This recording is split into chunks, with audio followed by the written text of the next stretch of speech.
Assalamualaikum warahmatullahi wabarakatuh. Selamat pagi anak-anakku sekalian. Semangat pagi. Kita kapanpun waktunya, meskipun kalian mungkin melihat video pembelajaran ini di waktu malam ataupun siang ataupun sore ya. Semoga tetap semangat selalu. Baik anak-anakku sekalian, kita di pertemuan kali ini akan membahas materi tentang bentuk-bentuk interaksi sosial. Subtema interaksi sosial asosiatif. Materi IPS kelas 7 semester ganjil. Sebelumnya sudah kita bahas tentang interaksi sosial ya, serta syarat serta ciri-ciri dari sebuah interaksi sosial. Nah, pada pertemuan kali ini tujuannya adalah setelah selesai pembelajaran diharapkan kalian mampu menjelaskan bentuk-bentuk interaksi sosial asosiatif. Yang kedua, kalian dapat menyebutkan contoh-contoh bentuk-bentuk interaksi sosial asosiatif. Nah, ini adalah tujuan pembelajaran kita pada pertemuan kali ini. Baik, secara umum interaksi sosial dibagi ke dalam dua bentuk, yaitu interaksi sosial asosiatif atau yang mengarah pada hal-hal yang mempererat hubungan dan menghasilkan kerjasama, serta interaksi sosial disosiatif atau yang menciptakan perpecahan. Nah, yang pertama adalah interaksi sosial asosiatif. Interaksi sosial asosiatif atau juga disebut sebagai interaksi sosial yang mempererat hubungan dan menghasilkan kerjasama. Dalam hal ini dapat terjadi apabila suatu kelompok yang mempunyai kesamaan pandangan melakukan interaksi untuk mencapai tujuan yang mengarah pada kesatuan. Jadi interaksi sosial asosiatif itu adalah interaksi sosial yang mengarah pada suatu kesatuan atau suatu kerja sama atau yang positif ini. Nah, interaksi sosial yang tujuan positif ini meliputi satu, yaitu kerjasama. Yang kedua, akomodasi, meliputi mediasi, koersi, kompromi, arbitrasi, dan adjudikasi. Yang ketiga adalah asimilasi. Yang keempat adalah akulturasi. Jadi ada 4 hal ya dari bentuk-bentuk interaksi sosial asosiatif. Baik, yang pertama adalah kerjasama atau cooperation. Kerjasama secara istilah berarti suatu usaha yang dilakukan bersama antar individu atau kelompok. Tujuannya untuk mencapai satu tujuan atau beberapa tujuan bersama. Nah, ini contohnya adalah kerja bakti ya. Di sini kita lihat gambar ini. Ini adalah sebuah gambar kerja bakti di desa. Nah, ini merupakan contoh dari kerjasama atau cooperation. Yang ini bagian dari bentuk interaksi sosial yang positif atau asosiatif. Yang kedua adalah akomodasi atau accommodation. Akomodasi adalah sebuah proses ya, usaha-usaha manusia untuk meredakan pertentangan dalam mencapai kestabilan.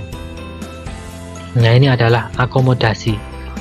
Sedangkan akomodasi sebagai keadaan adalah kenyataan adanya keseimbangan kehidupan bermasyarakat. Nah, di sini akomodasi ini ternyata memiliki beberapa bentuk. Yang pertama adalah ada namanya koersi. Koersi ini adalah bentuk akomodasi yang pelaksanaannya dengan menggunakan paksaan, ancaman, tekanan maupun kekerasan. Ini contoh akomodasi, contoh upaya meredakan pertentangan untuk mencapai kestabilan dengan cara paksaan atau kekerasan. Nah, contohnya apa? Contoh ya, kita bisa pernah melihat ya, ada Satpol PP atau dinas sosial yang menggusur secara paksa pedagang kaki lima yang berada di jalan umum ya. Jadi di situ contohnya untuk akomodasi yang berupa paksaan. Yang kedua adalah kompromi. Kompromi adalah bentuk usaha dalam meredakan masalah melalui pengurangan tuntutan. Nah, misalnya ini saya contohkan, ini masih ngetren ya soalnya ya, yaitu ada anak yang bermain game MOBA ya, game online langsung bertemu ya. Salah satu di antara mereka merasa dicurangi. Nah, kemudian di situ minta maaf ya, yang di situ dianggap mencurangi, sehingga tidak terjadi konflik atau pertentangan. Itu kompromi namanya. Yang ketiga adalah konsiliasi. Konsiliasi adalah usaha yang dilakukan pihak tertentu untuk mempertemukan keinginan antara kedua belah pihak yang berkonflik sehingga dapat menyelesaikan masalah. Jadi di sini contohnya adalah di depan pasar ada ibu-ibu yang sedang bertengkar ini contohnya ya, karena rebutan harga kangkung yang paling murah.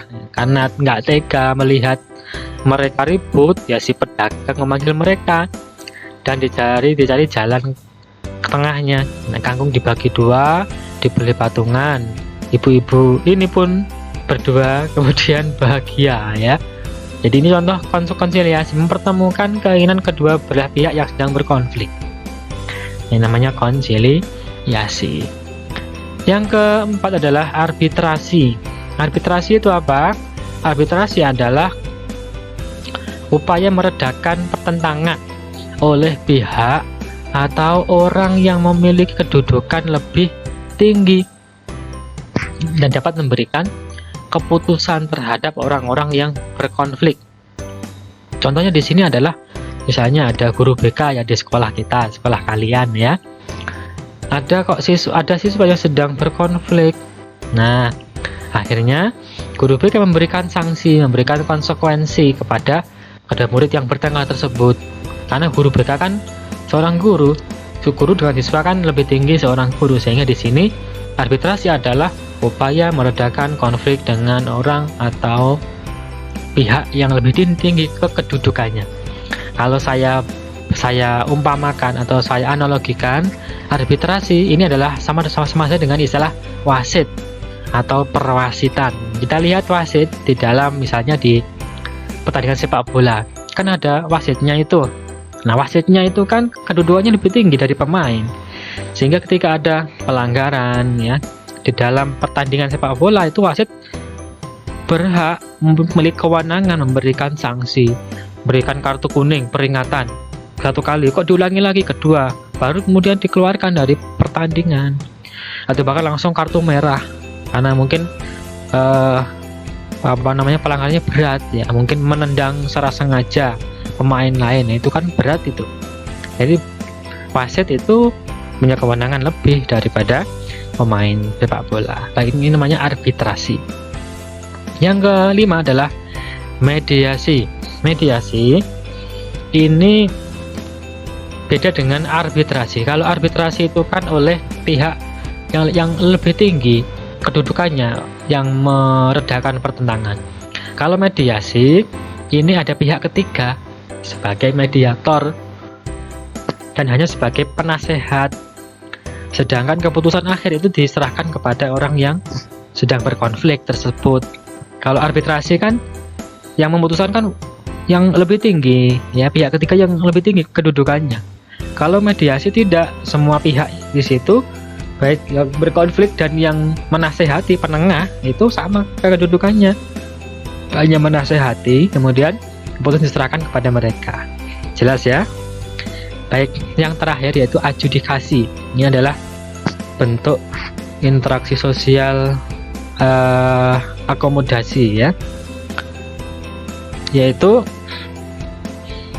merupakan proses penyelesaian masalah atau konflik melalui meja hijau atau jalur hukum. Kita mungkin familiar dengan istilah yudikatif ya, judikasi ya, sama ini ya. Jadi ini proses menyelesaikan masalah atau konflik melalui jalur hukum atau di meja hukum, meja hijau atau di pengadilan. Baik, selanjutnya yang ketiga, bentuk interaksi sosial asosiatif yang ketiga adalah asimilasi. Nah, asimilasi itu apa? Yaitu merupakan percampuran dua kebudayaan yang melebur menjadi suatu kebudayaan baru. Ini namanya asimilasi. Contohnya apa?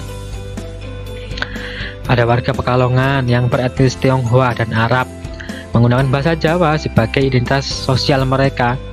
Karena hal itu telah melebur menjadi kebudayaan masyarakat setempat meskipun mereka tetap beretnis Tionghoa dan Arab. Ini namanya asimilasi.